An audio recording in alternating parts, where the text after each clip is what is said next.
Hey everybody, welcome to the Infinite Regression. This is the weekend Infinite Regression, which is, I don't know about you, but it always seems the most beautiful of infinite regressions. It goes on forever in a much more smooth, pleasing type way. I don't know. Call me crazy.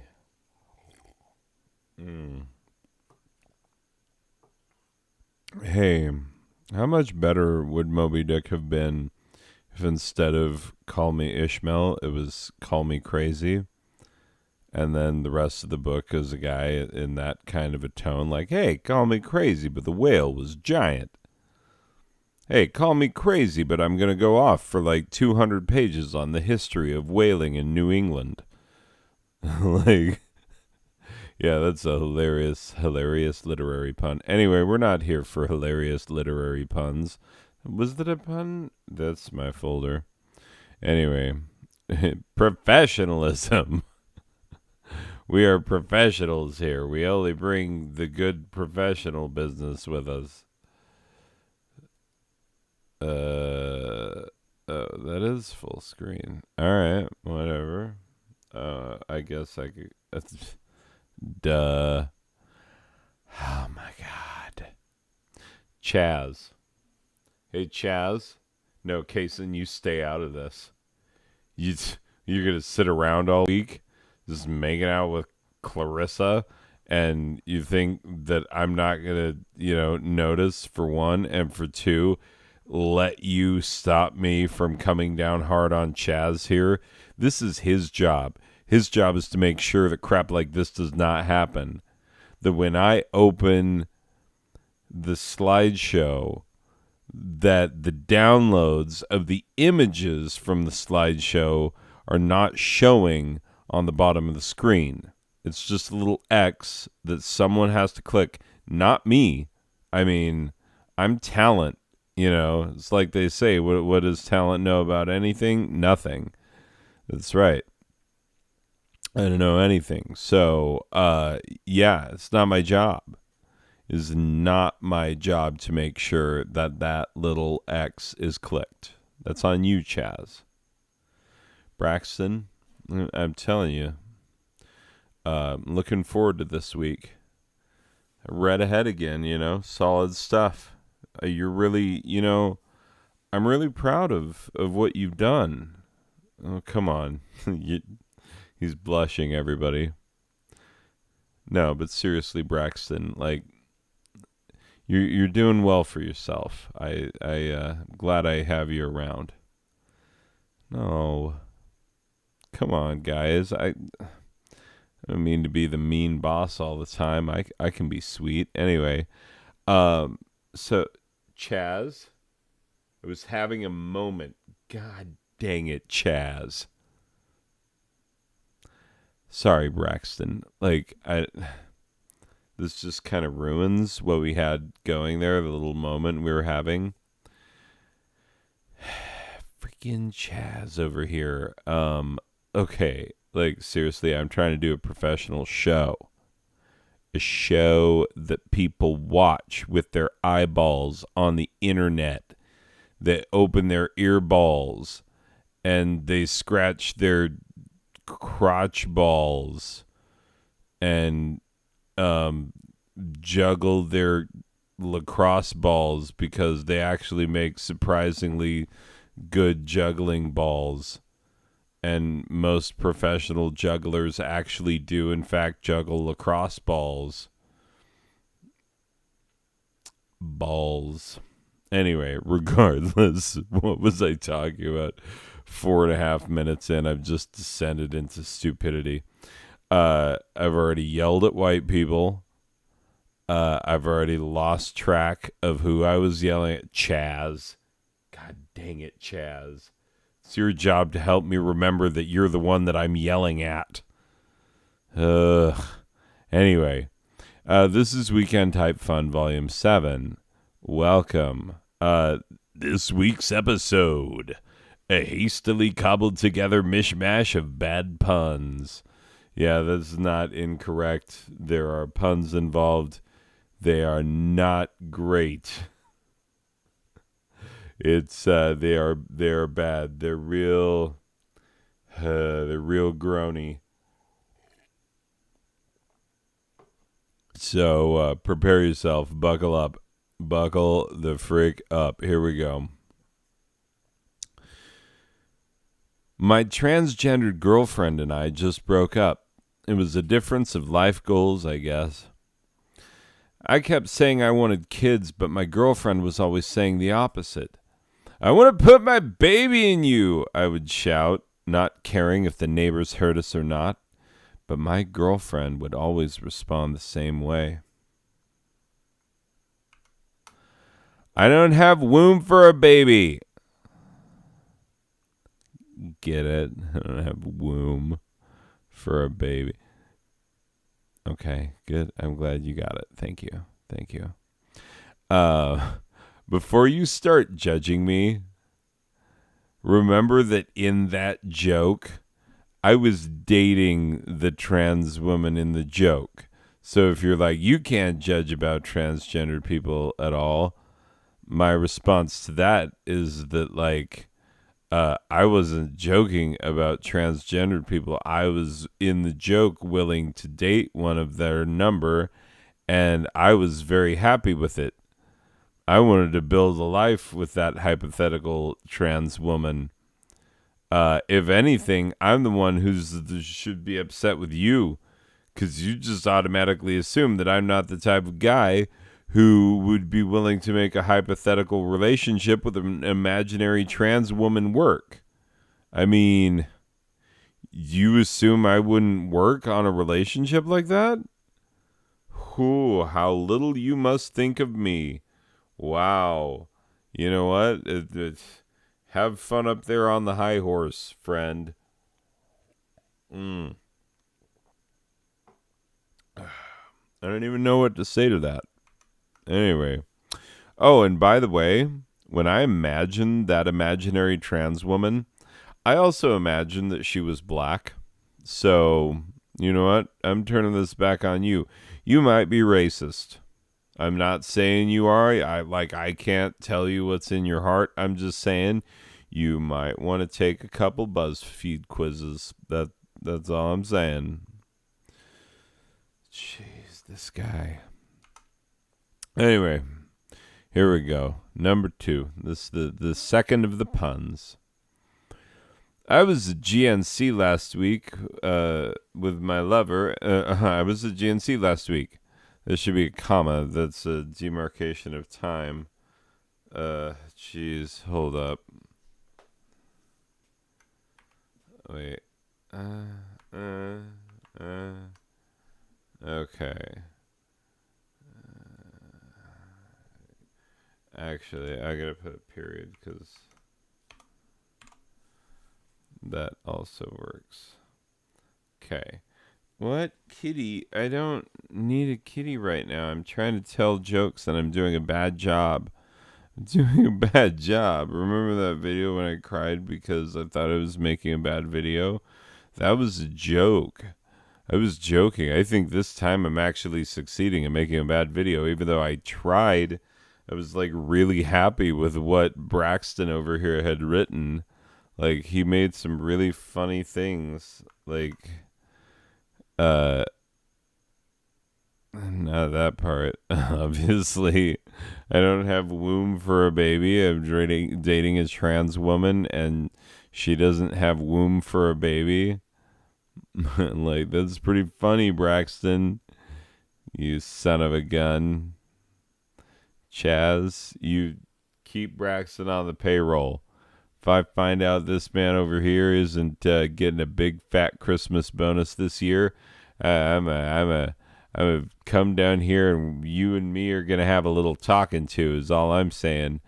Anyway, yeah, Chaz, we value good writing around here. Anyway, okay. Oh, look, it's another pun Braxton got us. So this one's probably gonna be good.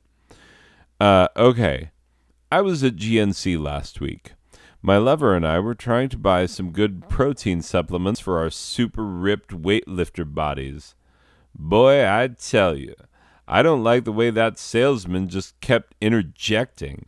Not only that, he wouldn't really say anything after interrupting us. He was so rude. I swear, I'd like pick up a canister of protein powder to show it to my lover and ask their opinion.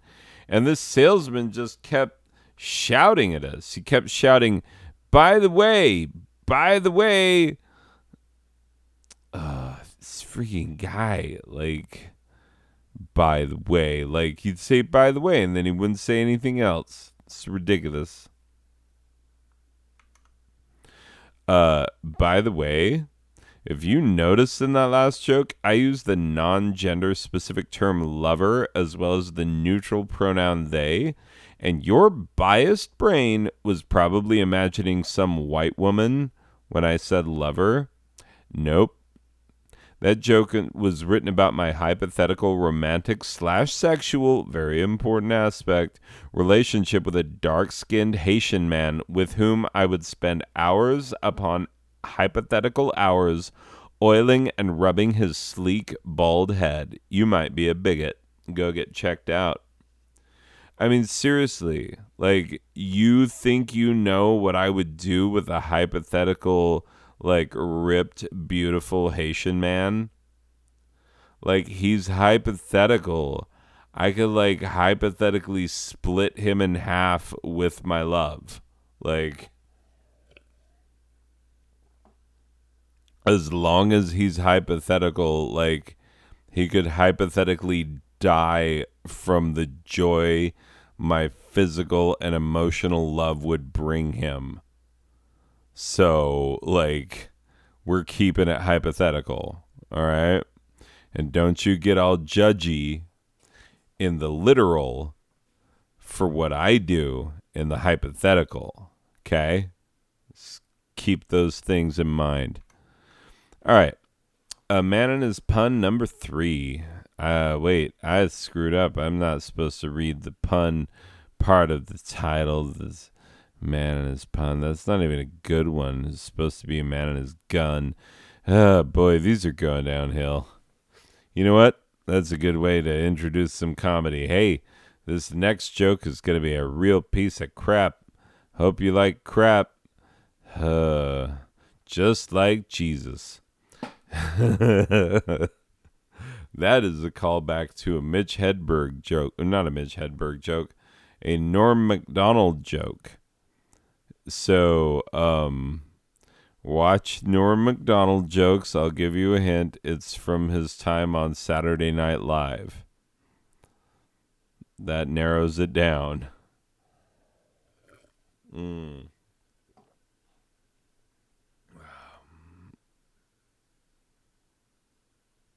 Okay. All right. There once was a small South Pacific volcanic island called Int. The natives of Int believed that the entire island was a giant god, and they provided him with daily sacrifices of their finest fruits and sweetmeats. For a long time, the volcano on their island was inactive, and they took this as a sign that the island god was pleased with them. Then one day the island god was watching the waterways, for lo, there should be some punctuation there. You know what? I'm growing as a person. I'm going to let it pass. Okay? For lo, the natives were right about the whole island god thing. It was then that the island god saw a sexy, sexy ship. Because islands are usually attracted to ships, a small minority are attracted to other islands, but, you know, the island culture is fine with that. So maybe we have a lot to learn from islands. I'm just saying, like, maybe there'd be less bigotry in the world if we were a little more like islands. Oh, jeez. This cat. Hold up. Do not touch my keyboard. I will hurt you. Kitty, I'm not petting you. I'm telling you to move. I'm telling you to go over there. She's this kitty. Oh my God. How many videos is she going to ruin? All of them? Yes, you are correct. All of them. Anyway. Anyways, so the island soon found himself staring at the ship, watching the way its stern bounced as it faced off against the ocean waves. Suddenly, the island people began to shout, for it appeared the island's volcano was growing bigger and bigger, indicating trouble. As the people of the island watched with horror, lava began to spew in spurts out of the top of the volcano, running quickly down the slopes toward them.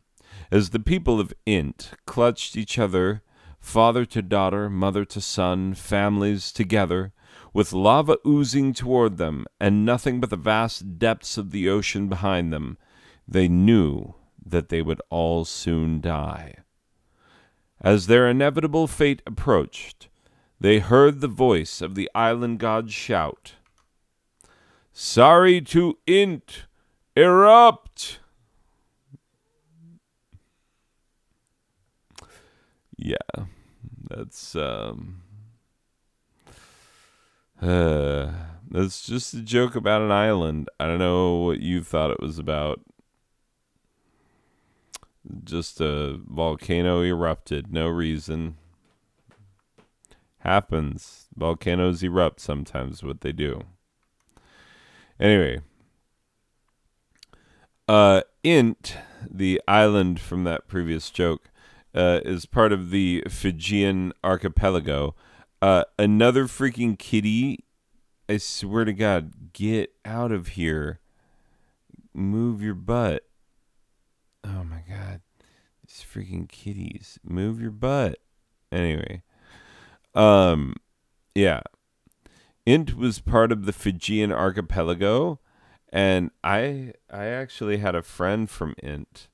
We used to frolic together, guy stuff, whatever, frolicking and whatnot.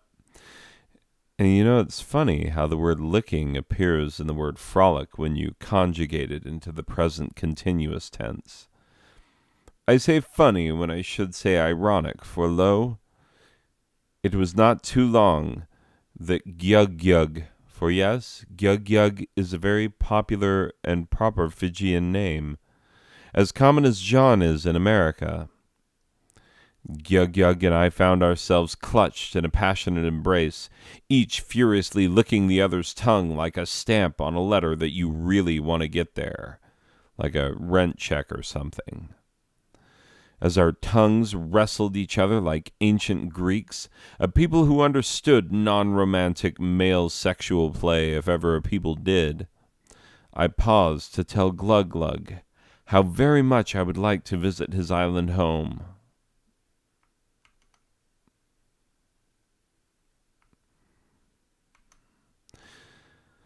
His tongue flicked mine in a playful lover's tap one last time before he withdrew it, turned away, head drooping as he spoke sadly in his slow, broken English.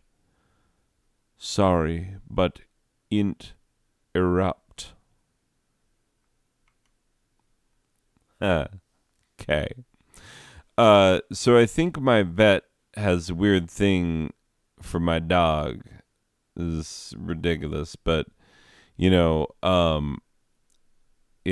my dog just didn't seem like she was doing that well the other week. She was just panting and panting, just constantly panting, and she just didn't seem like it was gonna stop. So I took her into the vet, and the vet didn't even look at her for very long. It's always really unsatisfying when you take a pet in and the vet takes one look and they're like, "Oh, it's something simple. Here you go." And they send you on your way. Anyway, so yeah, this was a little like that. The vet. Sorry, I have a kitty who wants pets and wubs, and I must put her down.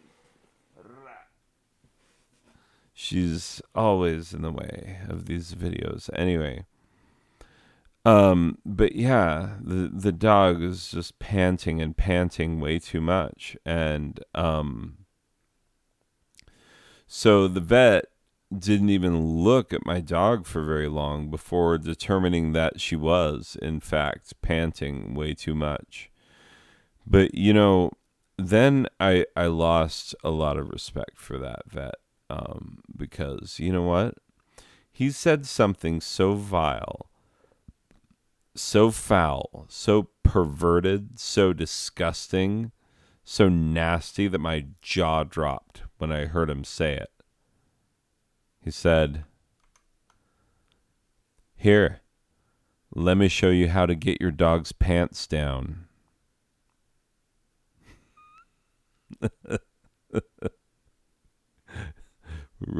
Reduce the number of times per minute that it's panting. What did you think it meant? Anyway, before you judge, first you need to know that the dog was a French bulldog, and the French teach stuff like that in like third grade. So, whatever. And secondly, this joke seems real because French bulldogs unfortunately can't breathe very well. They can't even give natural birth. All French bulldogs are born via C-section because we messed with their genetics so badly that the breed literally would not survive without our direct intervention.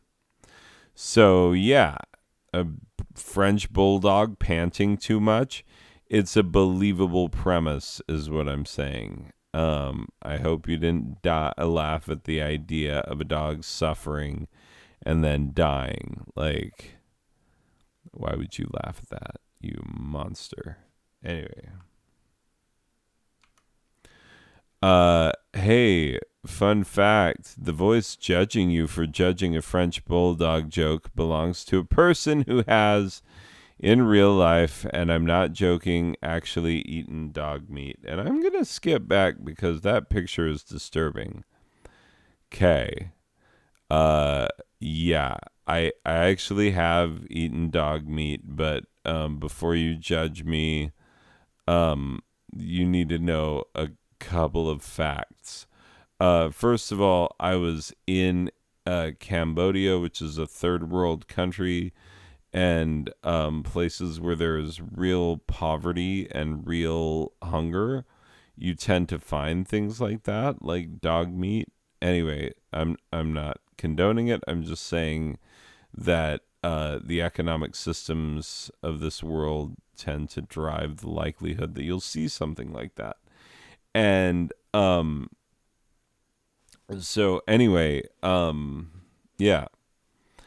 Uh I was in an area like you just eat whatever is on the street. You just eat whatever is out because there's always people selling food up and down any major street, and so you just kind of a lot of times just kind of go with what's available.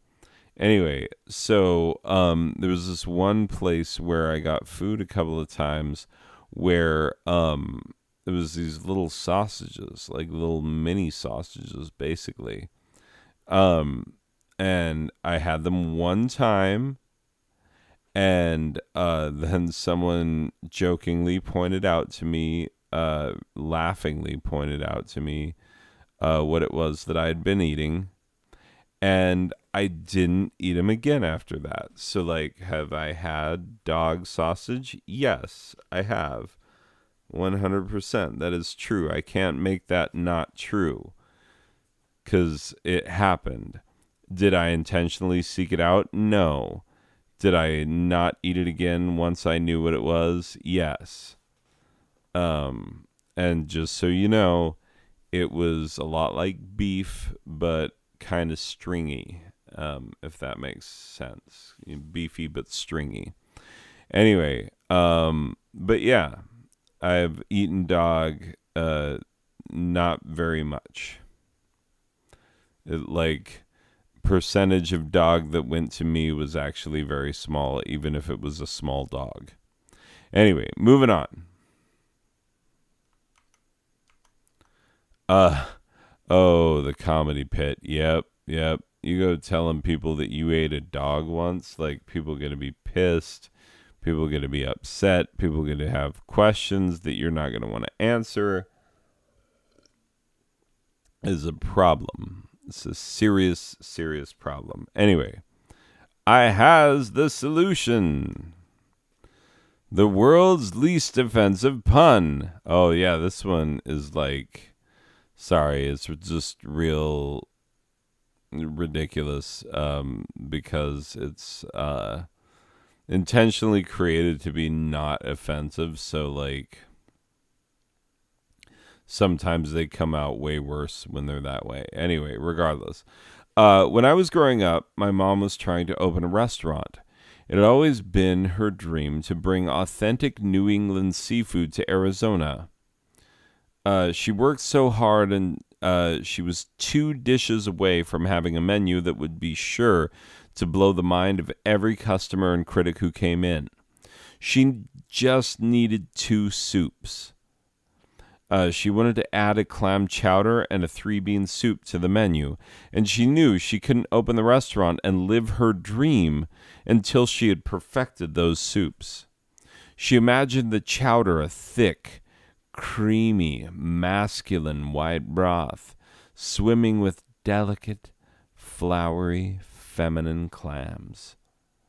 She imagined the 3-bean soup a well-balanced blend of white, black, and pinto beans, all living together in harmony, achieving a flavor that can only be reached by all 3 together, and not by any of the individual beans alone.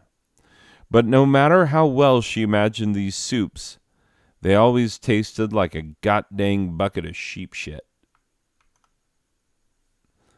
This illustration, if you don't know what the last slide was about, that bucket is as big, if not bigger, than the sheep. And to that I say, yeah.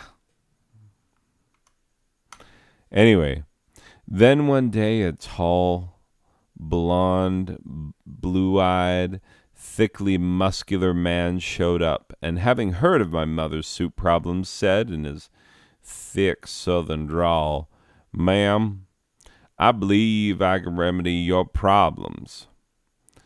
"You can remedy my soup problems?" replied my mother.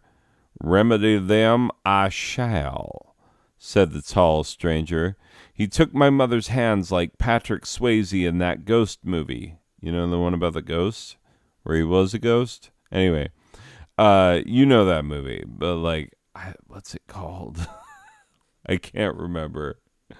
I honestly cannot remember. Anyway, so yeah, he semi-seductively teaches her the art of soup and then turned to leave as quickly as he had come.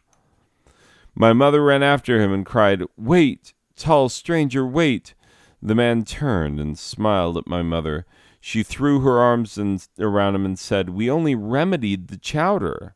Please, I need a soup remedy for my 3-bean soup. I need it to blend together in a beautiful harmony." The man's smile faded. Walking away from my mother, he said, "Like my father before me and his father before him, I remedy white soups like chowders only. I don't remedy non-white soups." "White soups?" my mother asked. "Why only provide remedies for white soups?" "You just don't get it." Sorry, I was doing different drawl. So then that one. You just don't get it," the stranger replied as he turned to leave, never to see my mother again. "You see, I'm a white supremacist."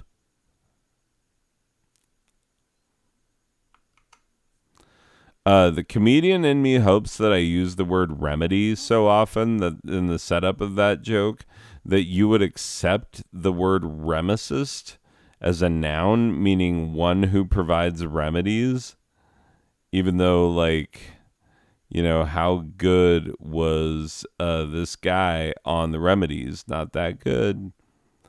Anyway. But yeah, so the comedian in me, a comedian, you know, I like that comedy. Anyway, is like, oh, please accept Remicist. And then the English teacher in me is like, please fail. Fail, for the joke is not morphologically correct. Anyway, what's the worst vacation in my life? Wow, that's a real random question you asking there. All right, well, I'll bite. There's this time I got on a plane to Los Angeles. I wanted to see all the sights, the Griffith Observatory, the Santa Monica Pier, the Hollywood Walk of Fame, all the beautiful sights of that area. And on my flight, there happened to be multiple famous actors flying back to Hollywood after some reunion show or other. Anyway, there was Jennifer Aniston, Courtney Cox, Lisa Kudrow, Matt LeBlanc, Matthew Perry, and David Schwimmer. They were all there. Now, as you may have heard, that plane went down, and it crashed on a remote and unfortunately desolate island.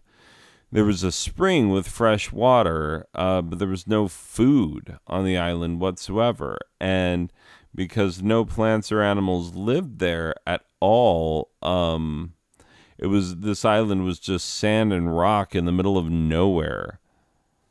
Yeah. Yeah, stuck in a vast, friendless ocean of undrinkable seawater is also a good way to put it, I guess.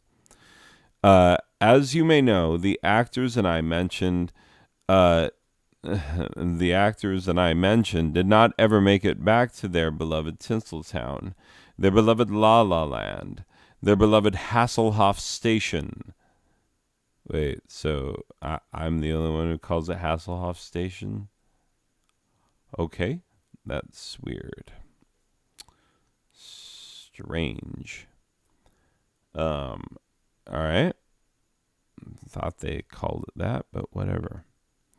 Anyway, so I saw a group of hungry cannibals land on the island. They captured the actors one by one, eating their slow-cooked, succulent, falling off the bone long pork. Only by my cunning did I survive. That's right, my friend. I am the lone survivor of Flight 249er. How did the cannibals manage to so completely erase all evidence of their existence before the arrival of that rescue boat a mere 4 hours after their arrival? That is a great question, my friend, and one that I have thought about much. I fear I do not have a satisfactory answer for you, but I can see you're a fan of the show. I can offer you some consolation as to how these great actors lived while I knew them for the short time that I did. They were great friends in life, and they were great friends in death.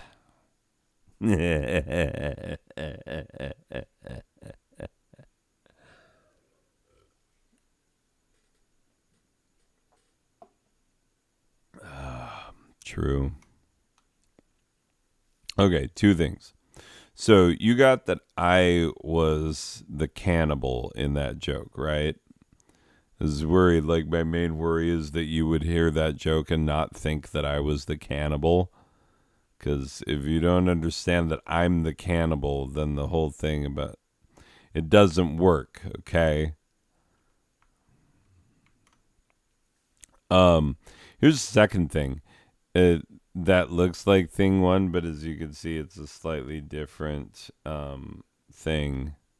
That's thing one. That's thing two. If you're looking at it alone, you can convince yourself that that looks like a one.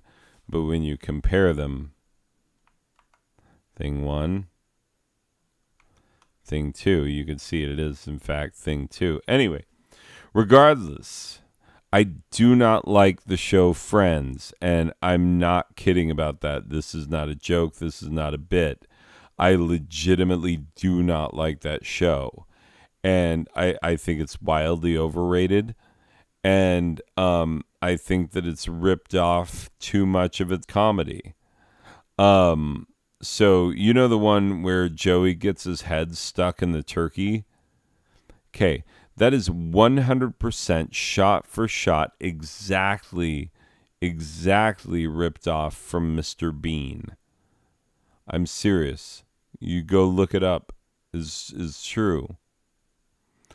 Anyway, also the idea of naming the episodes the one about the blank or the one with the blank, that idea came from Gary Larson first. Gary Larson, creator of The Far Side, one of the greatest comic strips in the history of mankind. Anyway, that was his idea, and he did it like a full decade before the creators of Friends. So they be ripping off some of their jokes. So I guess what I'm saying is that I wouldn't feel bad about cannibalizing the cast of Friends if it came to that. Now, I'm not hoping it comes to that, but I would survive. And no, I don't mean this in that like, ooh, Jennifer Aniston's a legit snack kind of way. Like, I mean that if I were put in that situation, I would, in fact, literally devour Jennifer Aniston's flesh to sustain my life. Merely 4 ironic hours before I was to be rescued. I wouldn't know that. I wouldn't know that I was about to be rescued. So I'm just trying to save myself. You know, I don't want any part of a God that judges my heart in that situation is like, I bet he wanted to eat people. Nope. God damn it. That kitty scared me so badly. Jumped out of nowhere. Holy Moses. Anyway. Okay, I don't think that last joke was really a proper pun. You know, great friends. Like, that's not really, it doesn't seem like a real pun. So I think that I can do something else now. The curse is broken. I found the solution. So we're going to do this a new thing. We're not doing the puns anymore. You'll see no more pun-based humor tonight. As far as I know, can't make any promises, can't make any demands. We are young. Yeah, it's true. Heartache to heartache we stand. Yeah, no promises, no demands. Anyway, regardless, the new thing is items for my bucket list. Number 1, see the movie The Bucket List. Because I've never seen the movie. Like, I wonder how many people on the planet are like, yeah, you gotta have a bucket list. What are some of your bucket list items? And yet, like, how many of us have actually seen the movie? I haven't. I don't know people. I never hear people talk about the movie, but I hear the concept of a bucket list all the time. So, yeah, number 1, see the movie The Bucket List. Number 2, solve racism in America. Number 3, find a pair of really comfortable shoes in my size. Been having trouble with that, believe it or not. Number 4, convince a group of strangers that I can talk to God. Number 5, tell them that God wants them all to have weird hair and flowy robes for some reason. Number 6, tell them that God wants me to sleep with all the women. Number 7, sleep with all the women in the group. Goes to number 8, convince all the men to be cool about it. You're not going to see number 9 figure out how to make one of these slideshows without ruining this part of it. That doing like 3 jokes in a row, and then you go to try to take it back, and then you can't take it back. So it's too late. Too late. I'm not going to edit video. That's ridiculous. I'm going to create video and put it up immediately. It's the only way to work. Anyway, regardless. Number 9, convince them all that God will only accept the souls of those who drink the sacred juice. And finally, number 10, 2 words, fake juice. And that is my bucket list.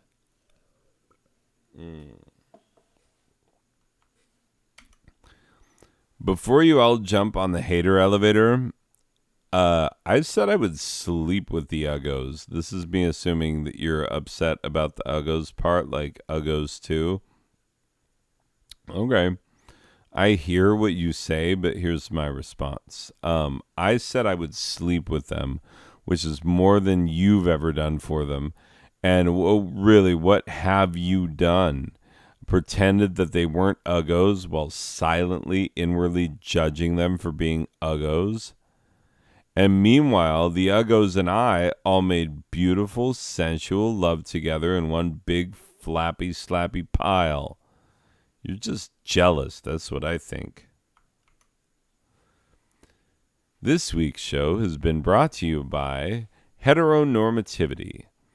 For when you want James Madison's nightmare about the tyranny of the majority to play out in ways Madison himself could not possibly have even predicted. This program was made possible by the Igneous and Gertrudina Buttcomer Foundation and by viewers like you. Promotional considerations provided by Ralph Morgan's Extra Strangly Snakes, the Lonely Ass Librarians Guild, Grandpappy True Reel's Foul Smelling Balms and Gruels, and the one and only True God. This program was directed and performed by The Mysterious Personage. We are one and the same, but neither of us responds to the use of faux deep expressions. Only bring it real. That's the only thing we care about. Written by Braxton White Guy. Hey, everybody in the room, let's give Braxton a round of applause. Guys, look, I know it's Friday. Just kidding, it's Saturday, but like I have to say it's Friday for this to work as a sketch. Hey guys, it's Friday, so we got to recognize the work that each other have done. Like, let's just clap for them. Okay, fine. You all suck. You know what, Braxton, I appreciate what you do. Everybody else sucks. Okay, moving on. Theme song by the Out of Tuners. This has been a presentation of Non-Sober Badger Productions, a subsidiary of the large, boring-sounding corporation with a surprisingly questionable business practices, Lawful Asset Holdings Incorporated, a branch of the intentionally vague corporation whose true purpose may never be known, the Blaine Group, and communism. Not dead yet, suckers. Anyway, wait, that was the last one, right? Yes. Oh, wait, I love the Easter egg. Easter egg. The end. No more. Nothing is left. Is he still flipping? I am, but only because I left this for myself. Thanks, me. This wasn't funny last time. What makes him think it would work this time? Ugh, God. He's not stopping. And when I say, oh God, the God I'm thinking of is Emmylou Harris. Like, we all agreed that we do. Oh. That's it. That's actually it. I kept expecting there to be more. Anyway, well, people, this has been another weekend type fun. I think I had more fun writing it than you had watching me perform it. I apologize that it is so, but you do what you do. I really enjoyed performing it. So hopefully you enjoyed hearing it. All right, people. Thank you, and we will see you in the next one. Okay, bye.